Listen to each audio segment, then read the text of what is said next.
حضور علیہ الصلوۃ والسلام نے ایک جملہ ارشاد فرمایا، الصدق تمانیہ، اتنا جامع کلمہ ہے جس میں بہت کچھ آ جاتا ہے۔ صدق سچائی باطن کی تمانیت کا سبب اور ذریعہ ہے، باطنی سکون کا ذریعہ ہے۔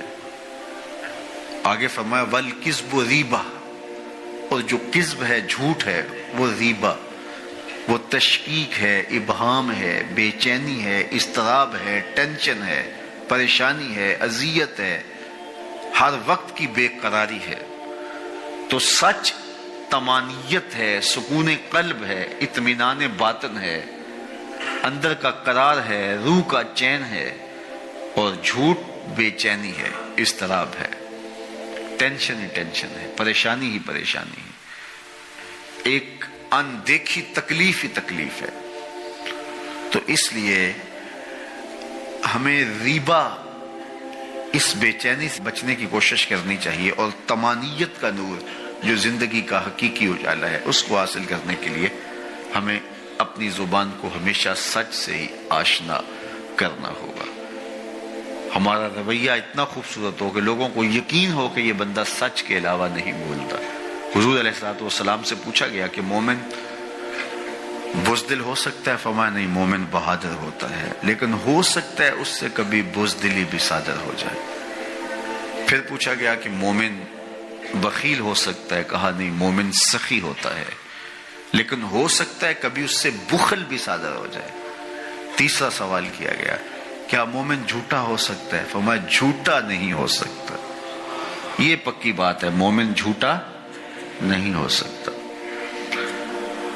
ایک حدیث پاک میں آتا ہے جب کوئی شخص جھوٹ بولتا ہے تو اس کے منہ سے بدبو نکلتی ہے، جس کو عام لوگ تو نہیں سونگھ سکتے، لیکن اللہ کے رحمت کے فرشتے سونگھتے اور وہ 1 میل دور ہٹ جاتے۔ اگر وہ دوبارہ جھوٹ بولتا ہے تو پھر اس کے منہ سے بدبو نکلتی ہے، 1 میل اور پیچھے ہٹ جاتا ہے۔ اور ہم اگر جھوٹ بولتے رہیں تو رحمت کے فرشتے ہم سے پیچھے ہٹتے رہتے ہیں۔ پھر اندازہ کرو کہ فرشتے کہاں تک جا چکے ہیں اگر ہماری زندگی جھوٹ سے بھری ہوئی ہے۔ تو جب ہماری اطراف میں رحمت کے فرشتے نہیں ہوں گے تو ہم ہر وقت بے چین رہیں گے جھوٹ کی وجہ سے، اور جب ہم رحمت کے فرشتوں کے جرمٹ میں رہیں گے تو ہم قرار، سکون اور طمانیت میں رہیں گے۔ میں اور آپ ہر وقت کہتے ہیں کہ ہماری پریشانی کا سبب یہ ہے، وہ سبب ہوں گے جو ہم سمجھتے ہیں، لیکن ہماری پریشانیوں کا بہت بڑا سبب ہمارا جھوٹ بولنا ہے، قرار قلب کا نصیب نہ ہونا، طمانیت باطن کا نہ ملنا، ہر وقت ٹینشن ہی رہنا، پریشانیاں ہی رہنا، اذیتوں میں مبتلا رہنا، بے چین رہنا، بے قرار رہنا، دکھوں میں مبتلا رہنا، حالات کی تلخیاں، سنگینیاں کبھی دور ہی نہ ہوں۔ اس کا سبب یہ ہے کہ ہماری زندگی میں جھوٹ ہے، اور اگر ہماری زندگی میں سچ ہے تو ہمیں قرار باطن کیوں نصیب نہیں ہوگا؟ یہ میرے حضور نے کہا ہے، صدق و طمانیہ، صدق طمانیت قلب کا سبب ہے، قرار جاں کا سبب ہے، باطن کے اجالے ہیں، اندر کی روشنیاں، یہ تمہیں قرار دے گا۔ تو اس لیے ہمیں اپنی زندگی میں ہمیشہ سچ ہی بولنا چاہیے۔ یہ ایک کافر تھا، وہ کہتے ہیں بڑا زور آور تھا، تو وہ یہ گائے کی کھال بچھا کر کے اس کے اوپر کھڑا ہو جاتا اور لوگوں کہتا کہ اس کو اگر ہمت ہے تو میرے نیچے سے کھینچ کے دکھاؤ، میں نے دبا دیا اس کو۔ وہ ہمارے ہاں ہوتا نا، یہ میرا بازو پکڑو اور چھڑا کے دکھاؤ، یا میں بازو پکڑتا ہوں تو چھڑا کے دکھاؤ۔ تو اس زمانے میں وہ کھال بچھاتا اور اس کے اوپر کھڑا ہو جاتا اور کہتا کہ کھینچو۔ 10 آدمی اس کھال کو کھینچتے، لیکن وہ کھال کھینچی نہ جاتی، ان لوگوں کے زور سے کھال ٹوٹتی رہتی، حتیٰ کہ جو اس کے پاؤں تلے دبی ہوئی جگہ تھی وہ رہ جاتی، باقی لوگ توڑ دیتے، اتنا زور آور تھا۔ تو یہ اس کی کہانی ہے، لیکن یہ بتائی گئی ہے سب لوگوں کی، جس کو اقتدار ملے، زور ملے، زر ملے اور کوئی منصب مل جائے تو پھر کہتا ہے بس ہم چوما دیگرے نیست، ہمارے جیسا کوئی زمانے میں ہے ہی نہیں۔ اس نے کہا زمانے میں بندے 2 ہی ہیں، ایک تو اور ایک میں۔ اس نے کہا اگر صحیح چھاننا لگائیں تو میں ہی میں ہوں، تو بھی نہیں ہے۔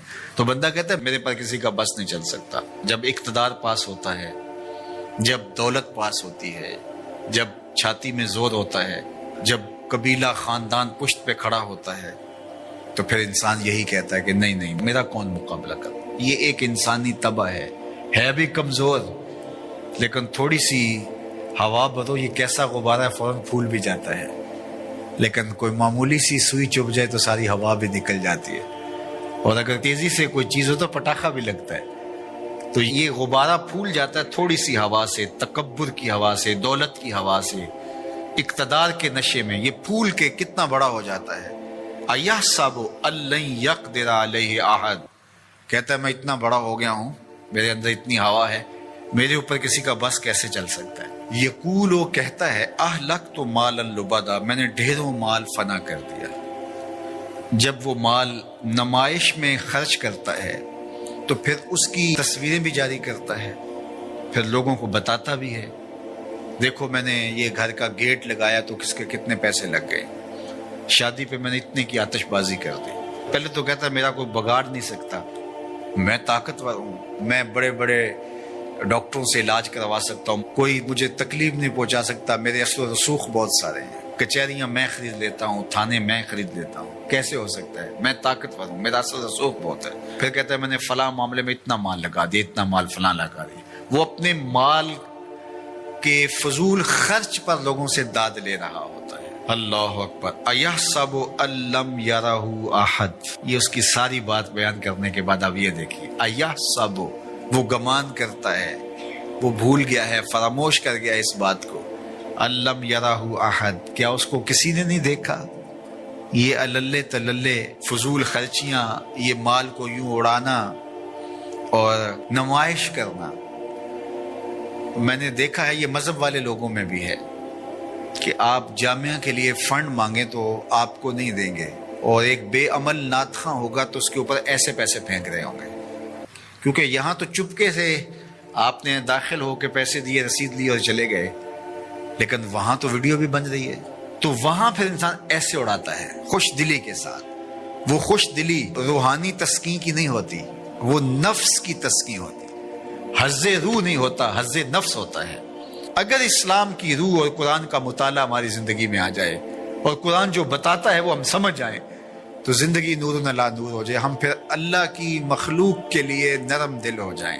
کل اب جس طرح باپ بیٹوں کے لیے ہوتا ہے، اس طرح حضور علیہ السلام کی امت کے لیے ہماری شفقت ہونی چاہیے۔ فرمایا یہ ایک دیوار کی طرح ہے۔ اسلام کی تعریف کیا کی گئی ہے؟ مسلمان وہ ہے کہ جو رات کو 100 نفل پڑھتا ہے، مسلمان وہ ہے جو دن کو اتنے پارے ختم کرتا ہے، نہیں، المسلم من سلم المسلمون من لسانہ و یدہ، مسلمان وہ ہے جس کے ہاتھ اور جس کی زبان سے دوسرا مسلمان محفوظ ہو۔